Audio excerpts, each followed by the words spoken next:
Hello viewers, welcome to BRK news. నేను మీ Fatima. So ఈ రోజు మనతో పాటు స్టూడియోలో అయితే ఉన్నారు మూలిక వైద్య నిపుణులు బోధిధర్మ పండితులు డాక్టర్ పండిత్ శ్రీనివాస్ గురూజీ గారు ఉన్నారు. సో ఆయుర్వేద వైద్యాన్ని గురించి చాలా చక్కటి పరిష్కారాలు అయితే చెప్తారు. సో అడిగి తెలుసుకుందాం. నమస్తే గురుగారు. నమస్కారం అండి. ఓం శ్రీ గురుభ్యో నమః. సార్, ఇప్పుడు చాలా మంది గుండె సమస్యలతో బాధపడుతున్నారు. సో అసలు ఈ గుండె సమస్యలు ఎందుకు వస్తున్నాయి? సో పిల్లల్లో కూడా హార్ట్ అటాక్స్ వస్తున్నాయి సార్. ఇప్పుడు చూసుకుంటే పుట్టిన ఒక 3 days పిల్లలు కూడా, పసిపిల్లలు కూడా చనిపోతున్నారు. సినిమా యాక్టర్స్ తీసుకుంటే కొంతమంది ఉన్నారు, వాళ్ళు డైలీ వ్యాయామాలు చేస్తారు. సో ఎప్పుడు మంచి ఫుడ్ తీసుకుంటూ ఉంటారు, అయినా కూడా వాళ్ళు కూడా హార్ట్ అటాక్ తో చనిపోయారు. సో ఇంకా రీసెంట్లీ చూసుకుంటే ఒక 1 year 2 years బ్యాక్ ఒక ఎమ్మెల్యే గారు కూడా ఉన్నారు. సో ఆయన కూడా గుండె వ్యాధితోనే చనిపోయారు. సో ఏం సార్ అసలు ఎందుకు వస్తుంది ఇలాంటి గుండె సమస్యలు? ఆహార లోపం అంటారా? ఒకవేళ అంటే హార్ట్ అటాక్ ఇలాంటివి వస్తున్నాయంటే సిమ్టమ్స్ ఏంటి అసలు? ఇప్పుడు జనరల్గా ఏంటంటే మనిషి ఈ అన్ని లైఫ్ స్టైల్ డిజార్డర్స్ అంటే మనం తీసుకునే ఆహారం మీద ఆధారపడి ఉంటుంది. ఫస్ట్ గ్యాస్ ట్రబుల్, అల్సర్, పేగుపూతలాగా స్టార్ట్ అవుతుంటుంది. చిన్నగా పోయి ఆ గ్యాస్ పట్టుకొని గుండె దగ్గర నొప్పి వస్తున్నట్టుండి భయపడిపోయి ఈసీజీ అవన్నీ తీసుకుంటే కొంతమందికి హార్ట్ ప్రాబ్లం, ఈ గ్యాస్ ట్రబుల్ వల్ల హార్ట్ ప్రాబ్లం వచ్చినా రావచ్చు. అయితే అదేంటంటే ఆ ఈసీజీ అవన్నీ తీస్తే కానీ వీళ్ళు అంటే హార్ట్ పేషెంట్ అని నిర్ధారణకు రారు.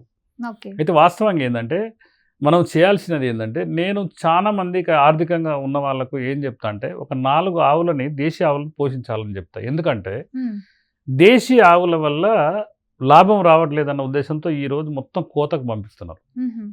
అయితే వాస్తవంగా ఏంటంటే మనకి ఇంటికి ఒక 4-5 పాడి అనేది ఒక 20-30 ఉండేది వెనకట, అంటే పూర్వకాలంలో. అయితే వాస్తవంగా దేశీ ఆవులు ఎందుకు పెంచాలంటే ఆక్సిజన్ తీసుకొని ఆక్సిజన్ వదిలిపెడుతుంది, మనం ఉన్న ప్రాంతంలో ఉండాలి. వాస్తవంగా దానికి కొన్ని గంటల పాటు దాంతో గడపాలి. ఇంకొకటి ఏంటంటే ఈ కిడ్నీ ఏదైనా గుండె జబ్బులని వస్తున్నాయి. గుండె జబ్బులు వస్తే మనకి ఏంటంటే స్టంట్ వేసే ప్రక్రియ, తర్వాత ఒక స్టంట్ పోయి 2 స్టంట్ పోయి తర్వాత హార్ట్ స్ట్రోక్ వచ్చి మనిషి ఎవరు కూడా దాంతో బైపాస్ సర్జరీ రకరకాలుగా నరకం అనుభవించాలి.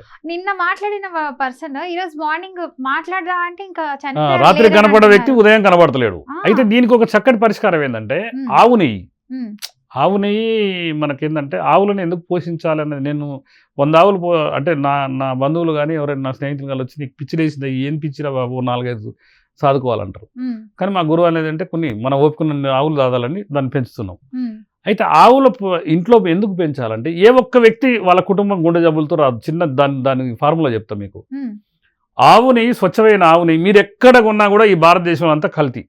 మన ఇంట్లో ఆవు పాలు మనం పిండుకొని మనం తోడేసుకొని వెన్న తీసుకొని నెయ్యి కాసుకోవాలి. అట్లా అయితేనే ఒరిజినల్ ఆవు నెయ్యి. లేకపోతే మా దగ్గర ఆ గోశాల ఉంది, మా దగ్గర నెలకు ఒక 30-40 లీటర్లు 50 లీటర్లు మేము తయారు చేసి ఇస్తుంటాం. నెయ్యి తయారైన తర్వాత ఇప్పుడు ఎగ్జాంపుల్ ఒక 2 కేజీల నెయ్యి ఒక ఇనుప కళాయిలు వేసి దాంట్లో ఏంటంటే ఎల్లిపాయలు ఉంటాయి. ఎల్లిపాయలు పొట్టు తీసేసి మంచిగా నీట్గా చేసుకొని ఎల్లిపాయలు అందులో వేసి, అంటే 1 కేజీకి 300 గ్రాముల ఎల్లిపాయలు వేసి మనము మంచిగా ఎర్రగా దూరగా వేయించాలి.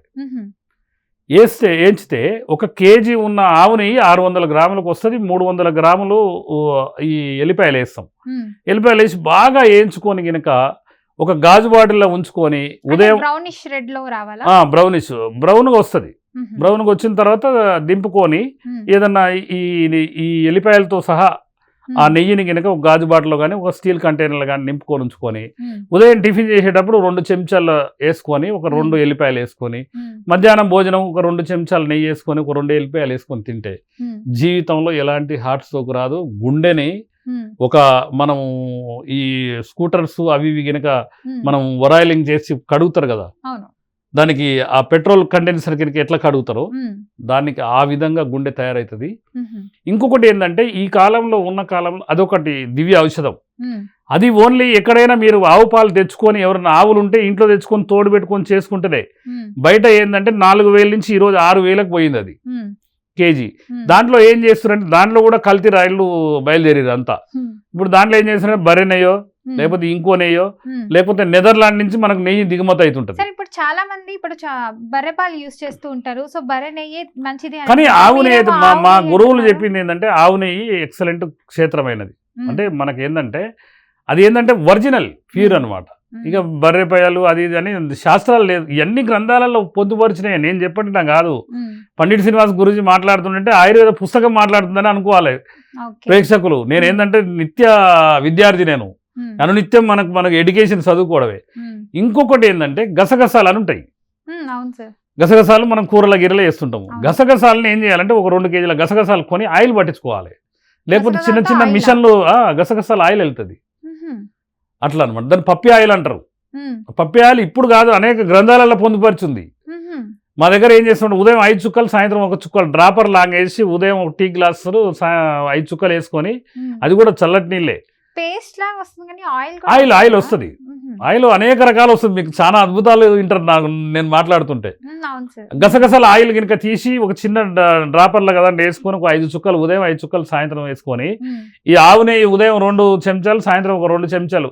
నాకు చాలా మంది బైపాస్ సర్జరీ చేయమన్నారు, నాకు ఓపిక లేదంటే ఈ 2 తీసుకొని వాడుకో, ఇట్లా సంగతి చేసుకో అంటే మాకు ఏడ వీలు పడుతుందని తీసుకుపోతారు.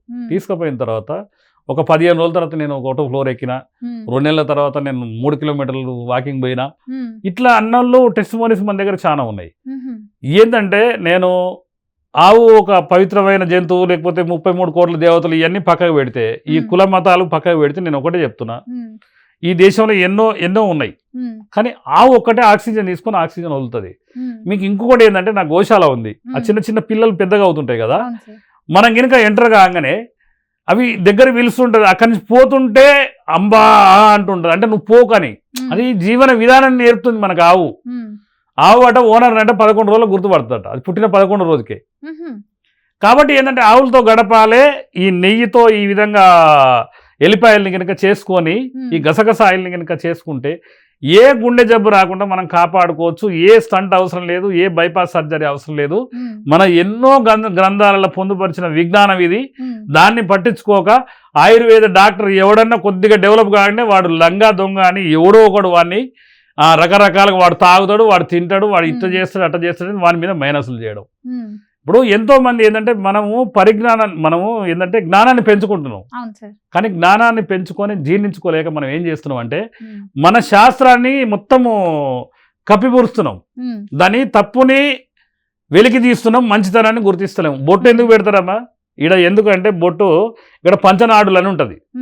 ఇప్పుడు కాళ్ళకి మెట్టలు పెడతానికి ఒక శాస్త్రం ఉంది, ఇంట్లో పసుపు చల్లేది ఒక శాస్త్రం ఉంది. మైసమ్మ పండగ, మారేమ్మ పండగ, లేకపోతే ఎల్లమ్మ పండగ చేస్తానికి పసుపు వేపాకు కడతారు. అది మనకి ఏంటంటే మొత్తం యాంటీబయాటిక్ అనమాట, అసలు ఇంట్లోకి ఏది రాకుండా. ప్రతి ఒక్కరు చెవులు ఎందుకు కుట్టిస్తారు, దీనికో శాస్త్రం ఉంది. ముక్కులు ఎందుకు కుట్టిస్తారు, దీనికో శాస్త్రం ఉంది. అర్థమైందమ్మా? ఇవన్నీ ఏంటంటే మనకు పూర్వీకులు, మనకు పెద్దలు ఇవన్నీ వాళ్ళు అనుభవించి ఒక పుస్తకం రూపం రాసినే గ్రంథాలు, అవి చదివినోడే లెక్క. కానీ ఈ రోజు ఏం చేస్తారంటే ఒక డాక్టర్ కాడికి పోగానే ఏదో ఒక మెడిసిన్, ఆ మెడిసిన్ వాడు ఎప్పుడు తయారు చేస్తాడో అందులో ఏం తగలబడదో ఏం తెలియదు. నిజమమ్మా? కాబట్టి ఏంటంటే ఎలాంటి గుండెపోటులు లేకుండా ఇంటికి 4 ఆవులతో ఈ విధంగా నేను చెప్పినట్టు చేస్తే ఇంట్లో ఎవరు కూడా చనిపోయారు. 100 సంవత్సరాలకు పైగా జీవించే అవకాశం, అది ప్రయత్నం చేయాలి తప్పక ప్రతి ఒక్కరు. మన జీవన విధానం ఏంది, పూర్వీకులు ఏం చేశారు అనేది మన శాస్త్రం తెలుసుకోవాలి. నేను రీసెంట్గా ఒక పరశురామరెడ్డి గారని ఒక అతను అనంతపూర్ అతను నా దగ్గరకు వచ్చిండు, 92 సంవత్సరాల వయసు. ఆయన నా దగ్గరకు వచ్చినప్పుడు 11 గంటలు, 3 గంటలకు నేను పక్కన కూర్చోబెట్టుకున్నా. ఏంది గురుగారు నాకు మందులు ఇస్తారంటే, మీరు ఎట్లా జీవించారు, మీ నాన్నగారు ఎన్ని సంవత్సరాలు మీతో ఉన్నారు, మీరు వ్యవసాయం ఏ విధంగా చేశారు, మీ ఇంట్లో ఎన్ని ఆవులు ఉండే, మీరు అసలు వంటలు ఏ విధంగా తినుకునేది, అది ఇది అని అడుగుతుంటే, సార్ నేను వచ్చింది వైద్యానికి సార్, మీరు నన్ను ఇంట్రాగేషన్ చేస్తున్నారు సార్ అంటే, సార్ మీలాంటి వాళ్ళను రాబోయే కాలంలో మాట్లాడే అవకాశం కూడా ఉండదు సార్. 92 సంవత్సరాల వయసులో అంత దూరం నుంచి మీ పాప ఉందని నా దగ్గరకు వచ్చిర్రు. మీరు నా దగ్గరికి మోకాల నొప్పులకే రావచ్చు, కానీ మీ గురించి నేను జ్ఞానం నేర్చుకోవాలంటే ఆయన మొత్తం వివరించి మధ్యాహ్నం ఇద్దరం కలిసి భోజనం చేసి సాయంత్రం దాకా నాయమ్మటే ఉండి మాట్లాడుకుంటూ, నేను ఇట్లా పేషెంట్లు చూస్తున్నా, ఇట్లా మాట్లాడుతున్నా. నేనేంటంటే తెలుసుకోవాలన్న తపన మనకు ఏంటంటే, పూర్వం ఏం జరిగింది అన్న విషయం తెలుసుకుంటే మనకు చాలు, దాంట్లోనే వైద్యం చేయొచ్చు మొత్తం. కాబట్టి ఏంటంటే ఇది మంచి అనేది గ్రహించాలి. దయచేసి ప్రతి ఒక్కరు, నేను ఏం చెప్తున్నా అంటే, నేను ఒక 20 మందిని తయారు చేసి 28 మంది నా వాట్సాప్ గ్రూపులో ఎవ్రీడే 6 గంటల నుంచి 7 గంటల వరకు 8 గంటల వరకు వాట్సాప్ కాల్లో వాళ్ళతో మాట్లాడి ఈ విధంగా చేద్దామని ఇప్పుడు చేర్యాలలో మేము క్షారపాక విధానం అని ఒకటి ఇల్లు తీసుకున్నాము, అక్కడ పెడుతున్నాము.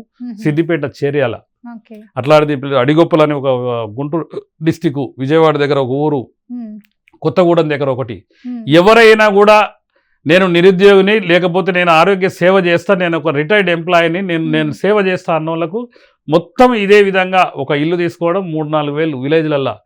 గ్రామీణ ప్రాంతాల్లో అన్ని చెట్లు దొరుకుతాయి. హైదరాబాద్లో ఏం దొరుకుతుందమ్మా? మనం ఉన్న చెట్లు కూడా నరికి రోడ్లు వేసుకుంటున్నాము. ఇంటికి ఒక చెట్టు లేదు సరిగా. కాబట్టి ఏంటంటే గ్రామీణ ప్రాంతాలలో అనేక మంది వస్తారన్న ఉద్దేశంతో 20-30 ఇన్స్టిట్యూషన్స్ పెట్టాలన్న ఉద్దేశంతో నేను ఈ అనువంశిక వైద్యకత ఏంటంటే, అనువంశిక వైద్యానికి మా తాతల నాడు లైసెన్స్ లేవు. 6,000 సంవత్సరాల కింద ఏం లైసెన్స్ ఉన్నాయమ్మా? ఇప్పుడు వచ్చింది జిఎస్టీ, ఇప్పుడు ఎఫ్ఎస్ఎస్ఏఐ, ఇవన్నీ ఇప్పుడు వచ్చినాయి. మరి 500 సంవత్సరాల కింద మా గురువులు చేసినప్పుడు ఏ లైసెన్సులు ఉన్నాయి? కాబట్టి ప్రతి ఒక్క వ్యక్తి ఆయుర్వేద శాస్త్రం గురించి తెలుసుకోవాలి. ఆయుర్వేద విధి విధానాలు తెలుసుకోవాలి. మనం పురాతనంలో ఏం తాగినాము, ఏమి తిన్నాము, పసుపుతో ఏం చేసినాము, వేపాకుతో ఏం చేసినాము, సీతఫలాకుతో ఏం చేసినాము, ఇవన్నీ గ్రహించాలి. గ్రహించినప్పుడే మనిషి జీవన విధానాన్ని పెంచొచ్చు, ఆయుష్ని పెంచొచ్చు. ఇప్పుడు నేనున్నా 30 ఏండ్ల పిల్లగాడు మాట్లాడాలంటే ఒక గంట సేపు మాట్లాడితే వాడు గంటకు ఒక నీళ్లు తాగాలి, గంటకు మళ్ళీ అయిపోగానే ఆకలి కావాలి, టిఫిన్ చేయాలి, అది చేయాలి, ఇది చేయాలి, నీరసం వస్తుంది. ఇప్పుడు మేము మాట్లాడినాం అనుకోండి, 12 గంటలు మీరు లైవ్ పెట్టండి, మీరు క్వశ్చన్స్ అడుగుతూనే ఉండండి, నేను చెప్తూనే ఉంటా. మనకు మా గురుగారు ఒక మాట చెప్పేది, ఇది పుస్తకాలలో నాకు తెలియక అప్పుడు ఆయన దగ్గర రాసుకునేది. ఒక్కటి చెంపకొరి కొడితే జీవితం మాత్రం గుర్తుంది. ఇది మస్తకం రా, ఇది మస్తకం, ఒక్కసారి ఇది వింటే వినాల బిడ్డ అని గద్దాయించేది. అసలు నేను ఎప్పుడైనా ఏడ నింటే ఎవరైనా నా ఫ్రెండ్ ఒక 10 సంవత్సరాల కింద జరిగింది ఏదైనా చెప్పమన్నా కూడా చెప్తా.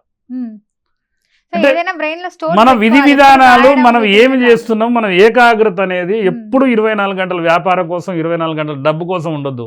పర్యావరణాన్ని ప్రేమించాలి. నేను హైదరాబాద్లో 4 రోజులు ఉంటే మిర్యాలగూడలో, హైదరాబాద్లో 3 రోజులు ఉంటే మిర్యాలలో 4 రోజులు ఉంటా. అక్కడ పచ్చని పొలాలు, స్నేహితులు, మంచి మంచి మంచి రాజకీయ నాయకులు, నా మిత్రులు చాలా మంది, మంచి హయ్యర్ ఆఫీసర్లు, ఒక ఆర్టీఏ ఉండు, రకరకాలుగా వాళ్ళందరితో మాట్లాడితే ఈ బర్డెన్ అంతా పోతుంది. ఆ ఆవుల వెమ్మటి, లేకపోతే పచ్చని పొలాలు, ఇప్పుడు పొలాలు వేస్తున్నారు మంచిగా. మా బయోఎంజైమ్ ప్రాజెక్టు మంచి తోటల మొత్తం పొలాల మధ్యలో ఉంటుంది. ప్రకృతిని ప్రేమించాలి. పంచభూతాలు అంటున్నావు, ఎవరు పంచభూతాల జోలికి పోతున్నారు? కాబట్టి అందుకనే ఏదైనా కూడా ఆయుర్వేద శాస్త్రం అనేది ప్రతి ఇంట్లో ఉండాలి. ప్రతి ఇంట్లో ఒక పుస్తకం ఉండాలి. రకరకాల గ్రంథాలు ఉన్నాయి. ఒక గ్రంథం పేరు చెప్తే ఇది దొరకట్లేదుగా గురువుగారు అని నాకు 100 సార్లు ఫోన్ చేసిన వాళ్ళు ఉండరు. కాబట్టి ఏంటంటే దాన్ని వెతకాలి, దాన్ని ప్రయత్నం చేయాలి. మా గురువు అనేది, నువ్వు కూడా వైద్యం చేసేటప్పుడు ఆ వైద్యంలో దానికి చొచ్చుకొని పోవాలరా అనేది. కాబట్టి 2000 సంవత్సరాలు ఉన్న వైద్యం 2010 ఉండదు, 2010 ఉంది 2020 ఉండదు, 2020 2025 ఉండదు బిడ్డ అనేది. అంతా దాని నైపుణ్యత పెరగాలని ప్రయత్నం చేస్తూనే ఉంటావు. 100 మంది మా దగ్గర కోసం 100 మంది రికవరీ గారు. సో కనుక గుండె సమస్యలు రాకుండా ఉండడానికి ఆవు నెయ్యి, సో ఇది తీసుకుంటే ఆవు పాలు అనేది శ్రేష్టం. ఆవు పాలు, ఆవు నెయ్యితో నేను చెప్పిన ప్రక్రియ, ఎల్లిపాయలు మన ఇంట్లో ఉంటాయి, ఆవు నెయ్యితో చేసుకోవాలి. గసగసాలు మార్కెట్లో దొరుకుతాయి, అవి తీసుకుపోయి పట్టించుకోవాలి, మంచిగా ఇంట్లో వాడాలి. వాడితే 100% శతజీవన ఆరోగ్య ప్రయాణం, నిండు 100 ఏళ్ళు ఆరోగ్యవంతుడిగా వర్ధిల్తాడు. Okay, thank you so much sir. ధన్యవాదాలమ్మా.